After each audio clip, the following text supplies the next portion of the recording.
Comrades, when Solma arrives, we will allow Solma our allocated time. But what I'm proposing we do now is open the meeting up for any questions that you may have for any of our excellent speakers tonight. What I'm proposing, comrades, and this is your meeting, it's my job to try and chair it fairly. I'm hoping that we can focus on things that can bring us together. If there are any issues that become controversial, I'm suggesting that we duly respect those things, but let's not ensure the meeting goes down a particular discussion because we've got limited time. I hope at the end of it we can agree on something we can perhaps all do together in the future. One of my favourite sayings from the 80s was talk minus action equals zero. So it'd be great at the end of tonight if we can agree something. And before I do open it up, I'd just like to finish with one more point. It's absolutely great to be seeing so many faces all on this Zoom meeting. Good comrades that we're all together under the collective. And it's great to be working with everybody again, including comrades in an organisation like my own, Transform, that actually dissolved in order to merge with your party, just as my previous organisation that I was part of, the Social Justice Party, did as well. So I'm going to try and get everybody to speak. If you could keep it to 2 minutes, comrades. First of all, Eric, the floor's yours. Eric Jarvis. Right. Sorry, get them notes up so I can keep it succinct. First thing is, can we analyse our past mistakes honestly? We have to accept we've made past mistakes because we do not have a mass democratic socialist workers' party in the UK. So we've made mistakes. Are we prepared to not try and justify what we did before, but try and work out how it failed, whoever we are, whatever group we're in? Can we look more widely for organizational methods and structures? I keep seeing European things referred to, sometimes North American. Occasionally we'll deal with the Soviet, what happened in the Soviet Union. Will occasionally even have Maoism mentioned, but there's a whole load of grassroots upward struggle worldwide that we pay no attention to, some of which were very successful. We need to be looking much wider for inspiration for our organizational structures and methods. Are we prepared to leave our comfort zones? Because our habitual political culture does not work for everybody that we need to be engaging with. Look around. We're too white. We're too old. We're actually too male as well. We've got to fix that, but we can't fix that by doing things the way we always do, which means we need to get out of our comfort zones and be willing to do that.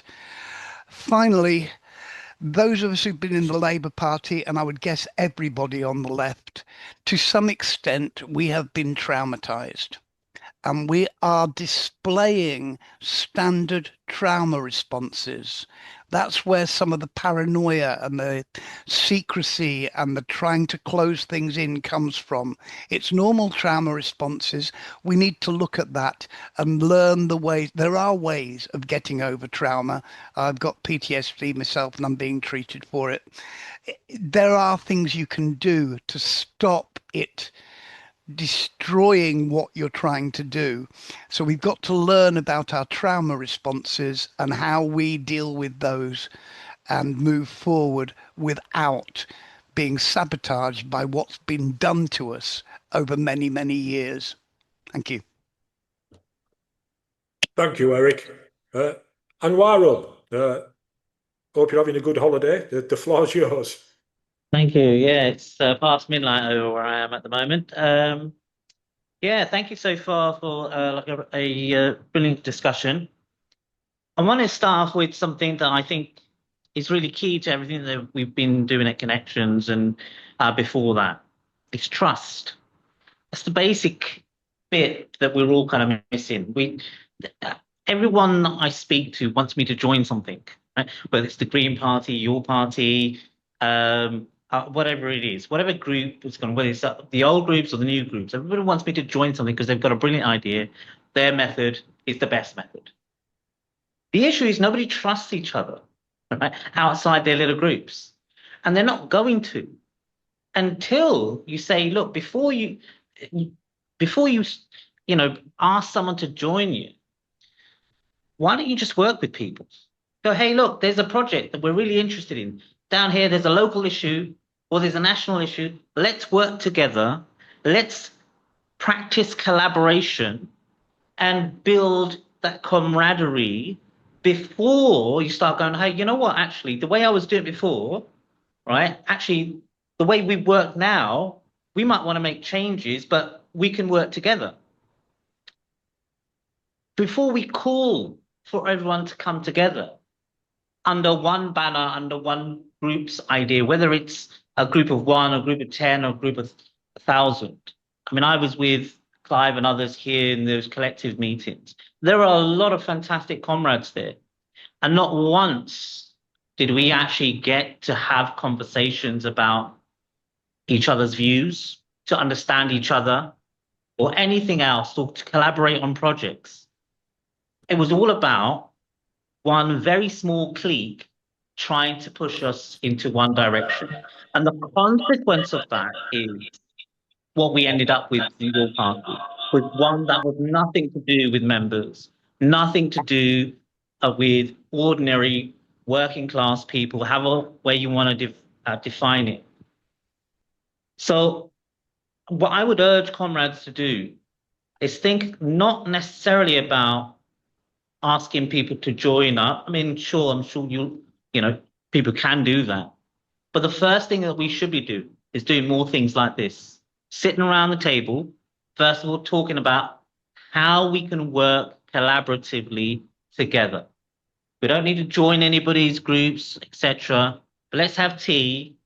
Let's go and speak about what we need to do.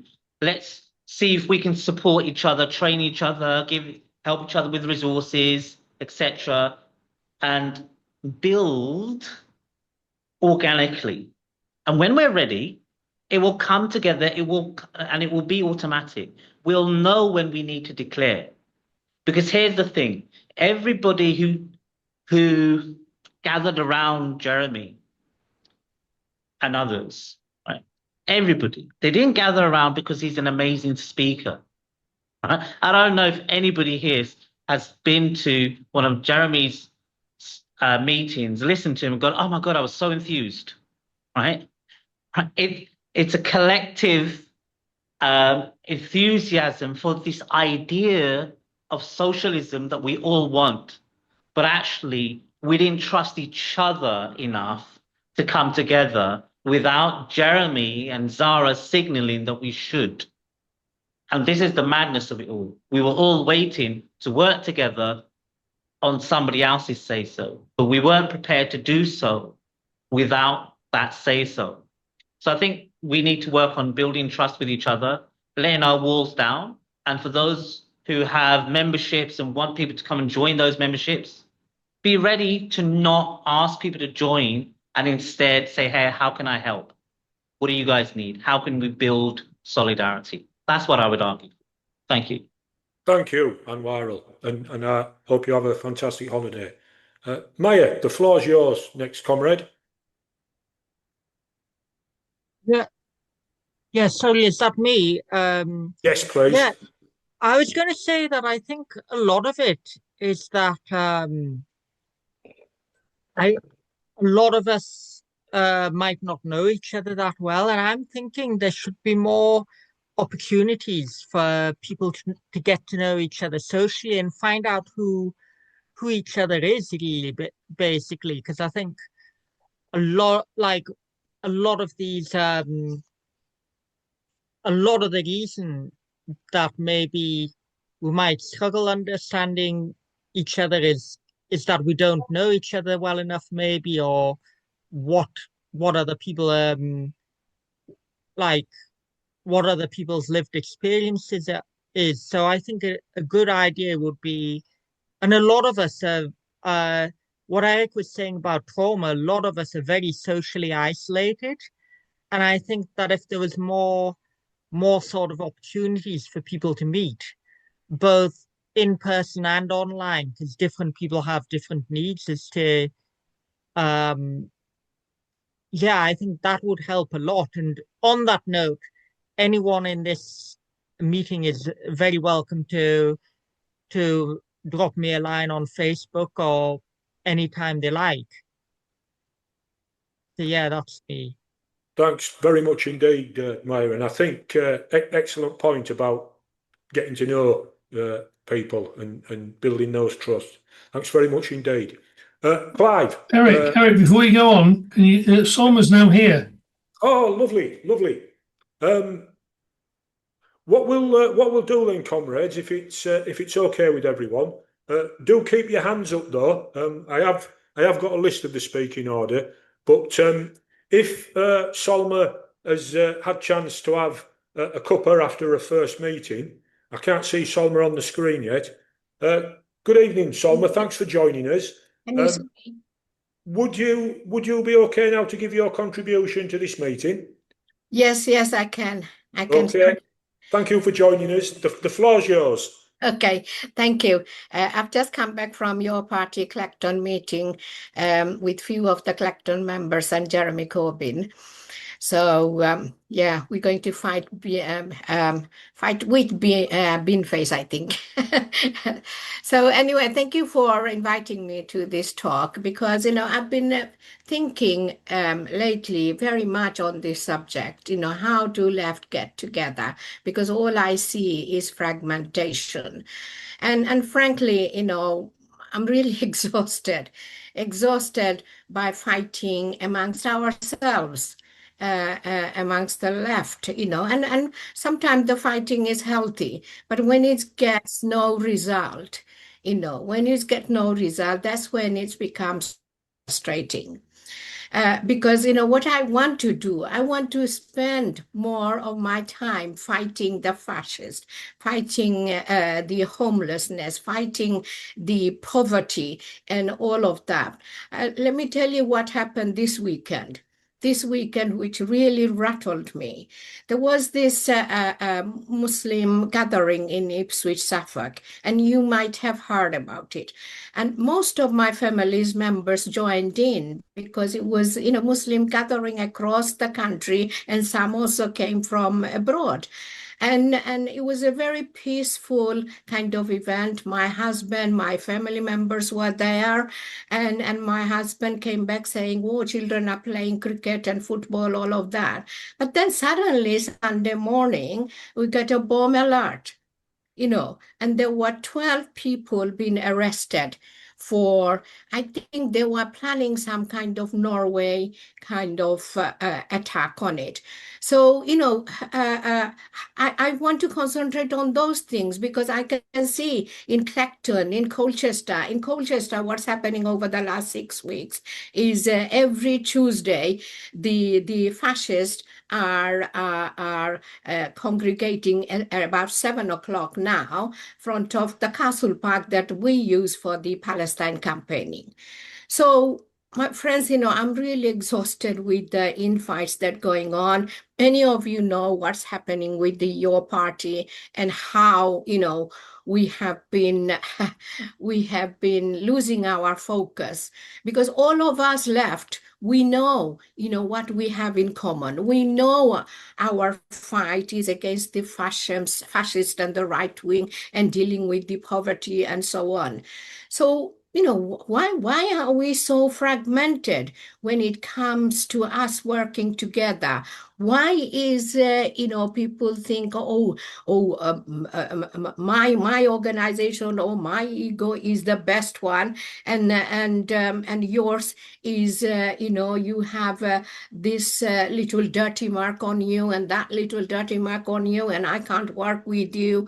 That is wrong. Why are we bogged down on all of those things? And also I have seen people bogged down on theories theories of Marxism, Leninism, and whatnot. I am not interested in those kind of argument. I am interested in if my next door neighbor is able to eat, if the next door neighbor is able to go to a GP appointment, and if my family are safe and secure in this country. I am worried about how yes, somebody said, how capitalism has taken over our lives. I want to concentrate on socialism, real socialism. Some of you probably would not like me mention China. I went to China recently and I saw myself what could, socialism, or they call it communism. For me it's socialism, how that can eradicate poverty. They did it for 800 million people, and we can do that same here. So my friends, what I would say to you, there are things that we have so much in common, and I've talked about that. And what we need to do, and because it's been boggling my mind, how do we get the left working together? And I think I came on when people were talking about trust. But for me, it was a relationship management.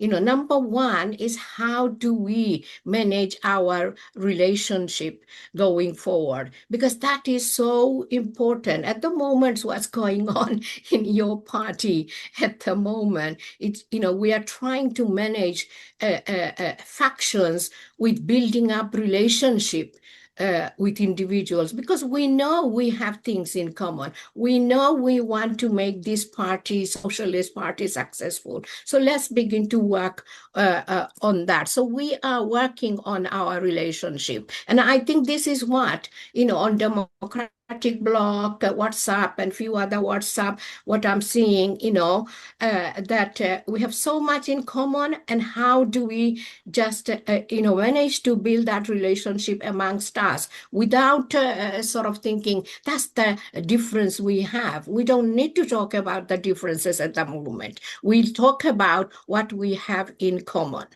So that's one thing, relationship management. And the other thing is factions. Yeah, I have touched on factions. Yes, we have factions. So what? That's a good thing.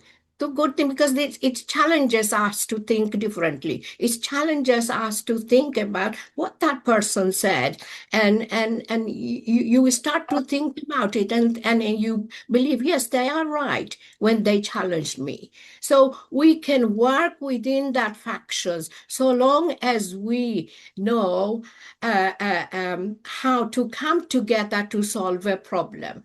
It means, we stop assuming the worst of each other. We don't have to think like that. We just have to think that person making a comment because they care, because they want to see change, because they want to make things happen.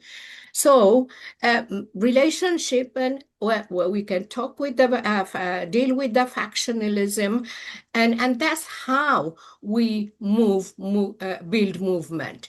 We just have to remember that we don't let our personal ego, and often it is ego, I'm afraid, that holds us from uniting, holds us from working together. I have found it is ego, and we need to do away with the ego when you think about people first, and what and how people are suffering. Forget about your egos. Concentrate on what needs to be done as a country, because the country is in a very dire situation. Starmer going, that's wonderful.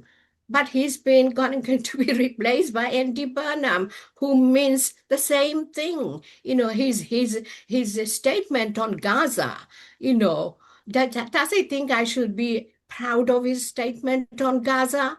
He not even prepared to say it's genocide. So it's the same old thing that we are going to face with Labour, unless we really come together and organize together and campaign together. And so we have to we have to think about how do we build relationship with each other? How do we deal with factions? Factions that, it's a healthy thing, I would say. I would say, so long as we get to the end goal, and the other is do away with the ego, please. Otherwise, we are not going to survive. We are not going to become a movement, socialist movement, and we are not going to be able to work together.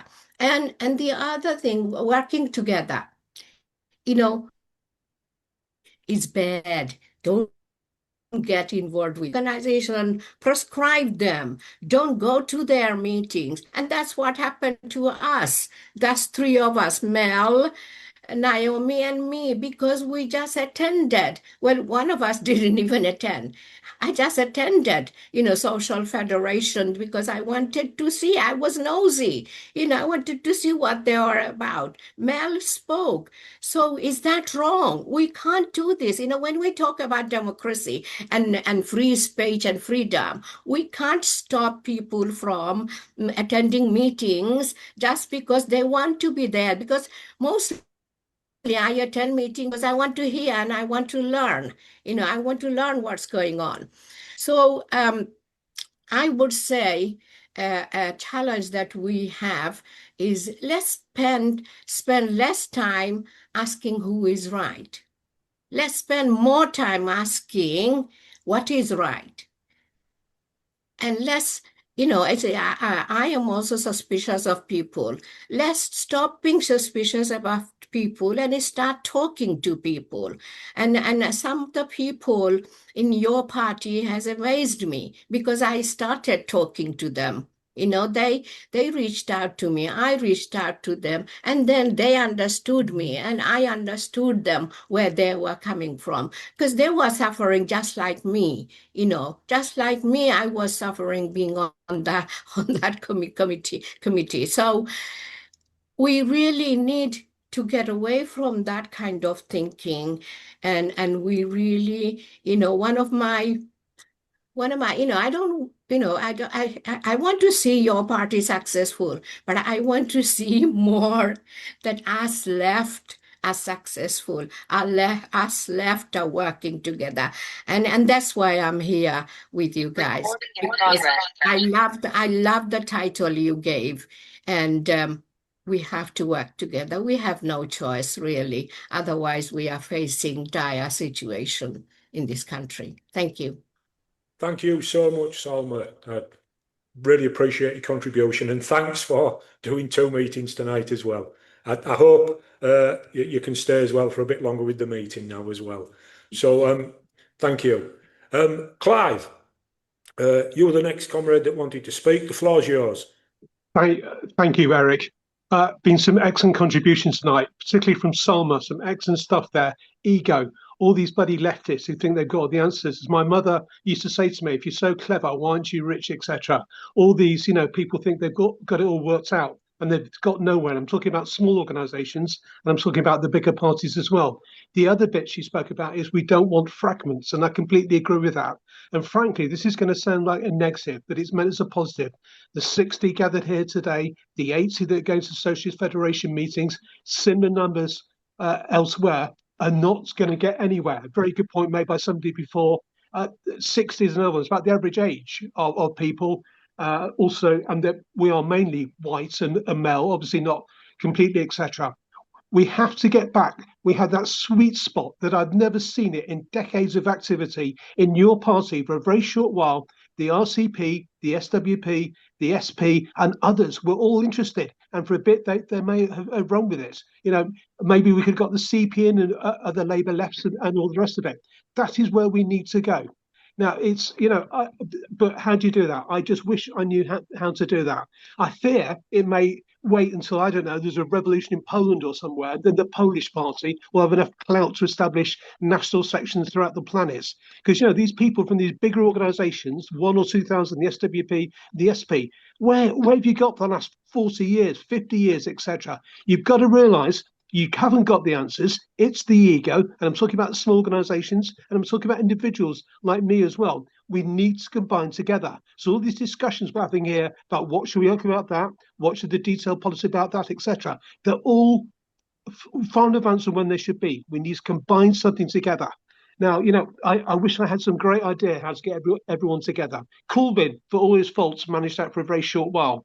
And probably have to look at, I don't know, the Harvard Business Review or the FT or something. There'd be various business studies of how some small corporates managed to take over or merge big ones, etc. But until that, there's no point going through all this detailed stuff about how we're going to organise just yet another party.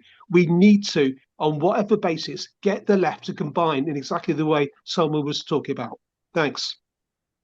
Thanks very much indeed, Clive. The next person is Sean Frank. Floor's yours, Sean. Thank you, Chair. Yeah, some really powerful contributions. I think Comrade's hit the nail on the head of a lot of it. I wanted to pick up on what Comrade Anrol said about the organic development towards a mass party. I think this is a really crucial point. Like small groups, making programs, amongst ourselves and debating theory isn't enough. As Solma said, it's the work on the ground and all these incredible grassroots movement. That's the energy and life and the ideas that we need to synthesize. And, in my opinion, there has never been a mass socialist party in Britain. So it's not an easy thing. And I don't think we can get there by simply declaring it. It can only be something that we get through struggle, through the exact unity that comrades have outlined, through the real work. And I'd say we need to do both. It's a dialectical process.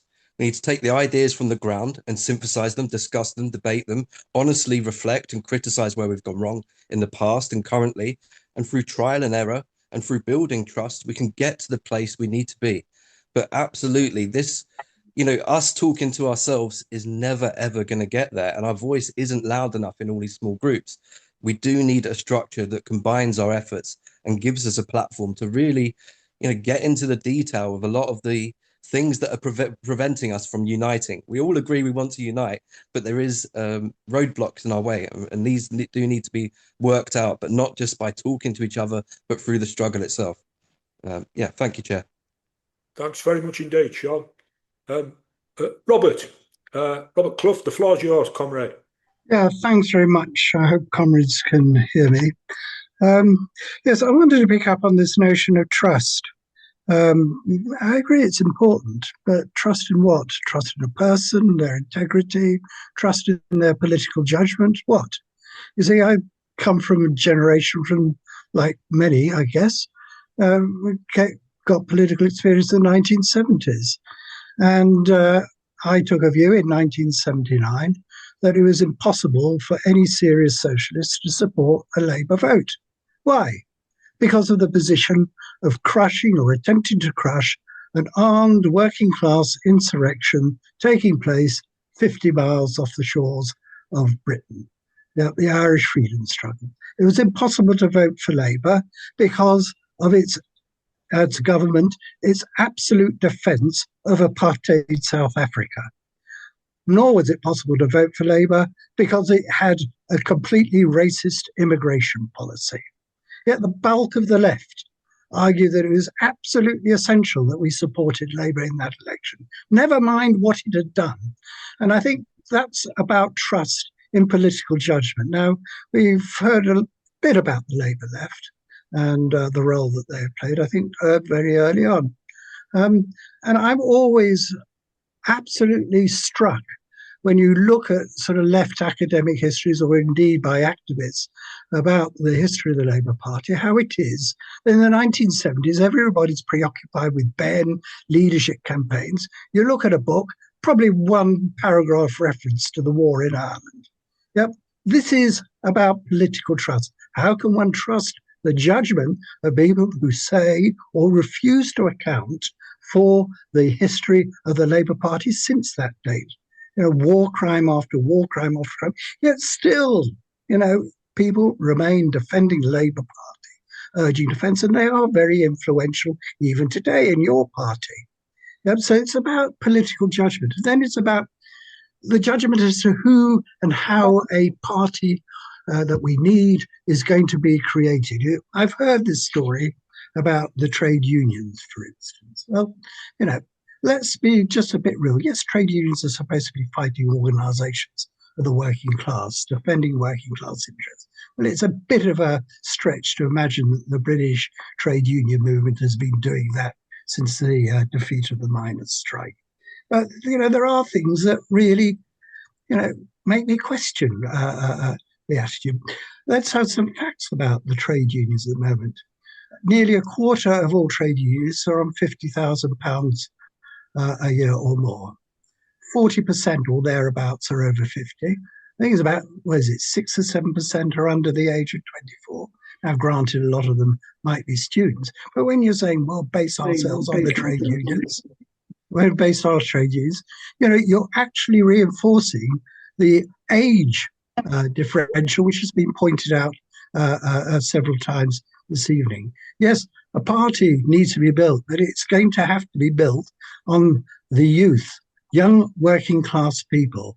And it's the young working class people who brought energy to the pro-Palestine protests. It wasn't the trade unions, it wasn't the leaders who, along with Labour leaders, including, of course, Corbyn and, at the time, Zara Sultana, denounced the October 7th military action as terrorism.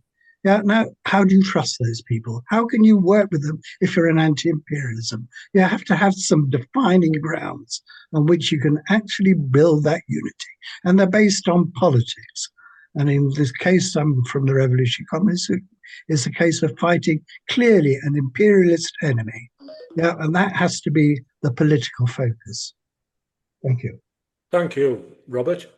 Siobhan, the floor is yours. Yo, sorry, I got a cold at the moment and I'm full of snot and it's 30 degrees. Oh my God. Anyways, I have 2 points. So I do agree mainly with Solma about putting egos aside. I think setting up a mass party for the working class needs to start coming from asking the right questions. And I don't think we are asking the right questions. A lot of what I see is we're next for the left, discussions about learning from our past mistakes, but we're not looking at the actual rooms that we're sitting in and seeing where people are represented and where people aren't represented. I mean, even the speaker lineup for tonight, no shade to you guys at all, but it's not very representative of underrepresented communities.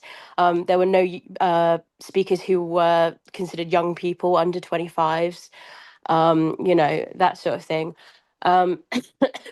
So I do think there needs to be some consideration to actually yes, putting our egos aside and actually going out and asking people, what can we do for you, rather than what are we doing wrong, and trying to self reflect. On that note, I do also think that sometimes I think setting your sights big and national is great, but I think what needs to come first is regional and local collaboration.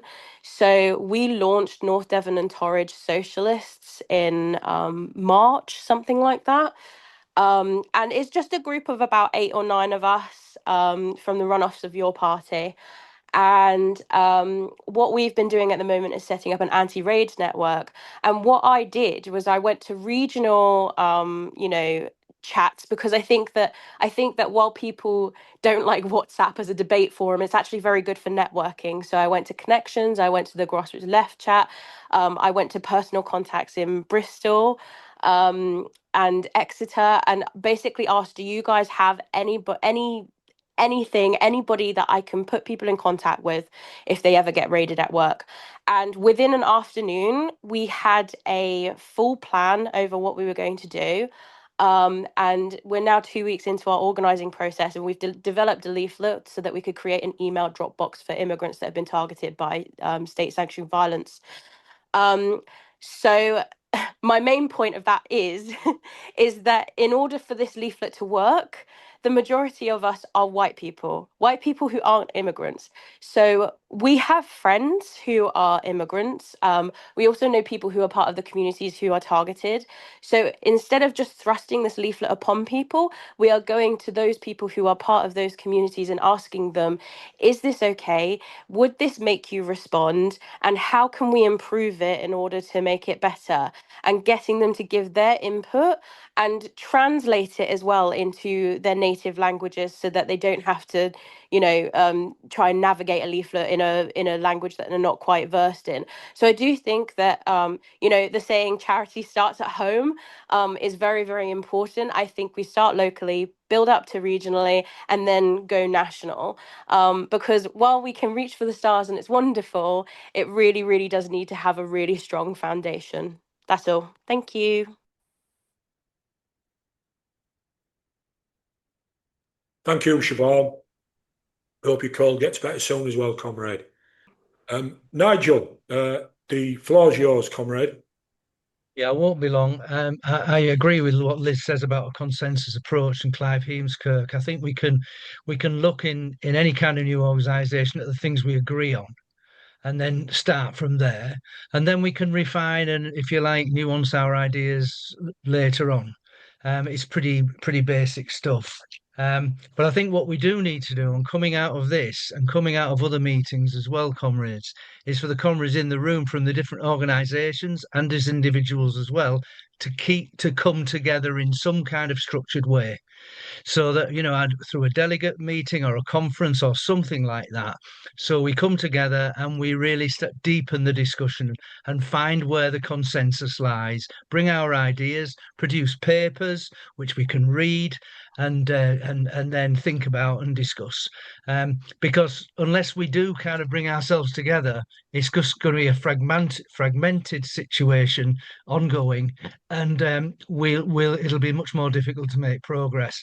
And it means comrades who had differences in the past sitting in the same room and just sucking it up, actually, to be perfectly honest, because the stakes, as Roger said earlier on in the meeting, are too high for us to miss an opportunity to build something really concrete, and it will take time.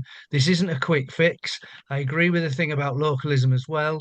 We need to build in our communities, but we also need to draw together forces across the nation. That's all. Thanks very much indeed, Nigel. Sheila, I was just about to give our guest speakers the opportunity to just have a minute or so to come in on any key points. I will invite you in to speak, Sheila, but please could you stick to 2 minutes, comrade? Thank you. Would you like to do what you wanted to do and I'll come after? No, I think if you go first, then it'll give our guest speakers any opportunity to respond to what you've said. Okay.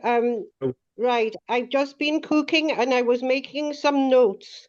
I'm not usually speaking on these things, but thank you for allowing me.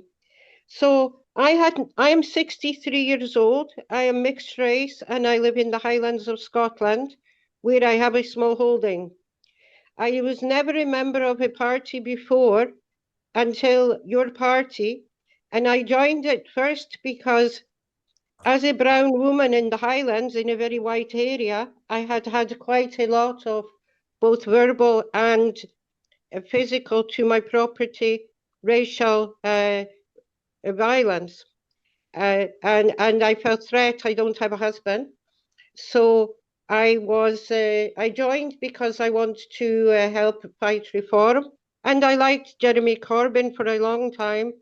My father was an Indian communist, and we liked Tony Benn and such people in our household.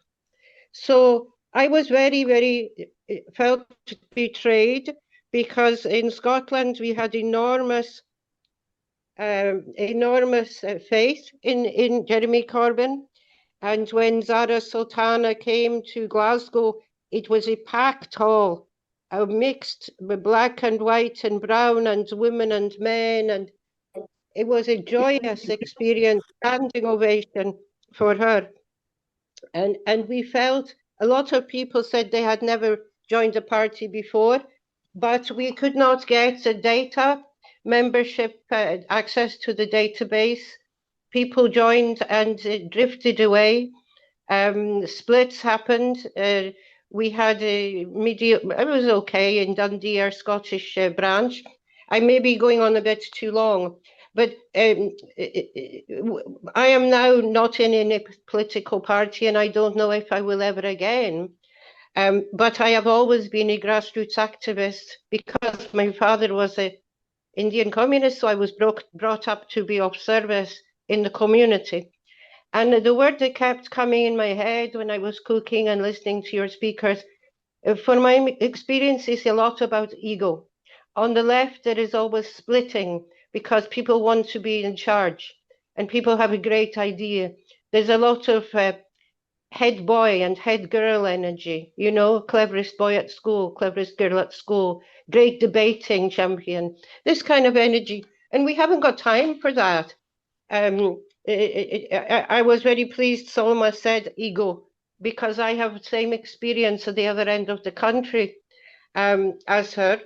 I did find something which I have great enthusiasm for, which is called Assemble, which I have been doing training with them. They talk about deliberative citizens' assembly, House of the People to replace House of Lords. There is a lot of design involved. It seems to be quite unpopular. It came out of Extinction Rebellion. I think Roger Hallam had a lot to do with its design, and he seems to be out of favor of people who are politically, I don't know the word, political heads, rather than like me, who's just finding out, in all innocence, I'm finding out. I have no skin in the game with any particular person. But this assemble, you cannot speak a lot. If you facilitate, you speak the least in your group, which is on the head of what is normal. Usual politics, the chairman or chairwoman speaks and speaks and speaks. That's not the way with the assemble. It's speaking to people in the community. It's speaking to everyone. It's not looking for a agreement. It's looking for everyone to be able to say their views, and then evidence from experts that can be examined by the group, and then more discussion. So it seems to me it's not like you start with the end result in mind, but much more truly democratic meaning of the people. So yeah, I think that's about probably all. Thanks so much for letting me speak. I'm very for that. But thank you. Thank you for your contribution, Sheila. Very much appreciated. Comrades,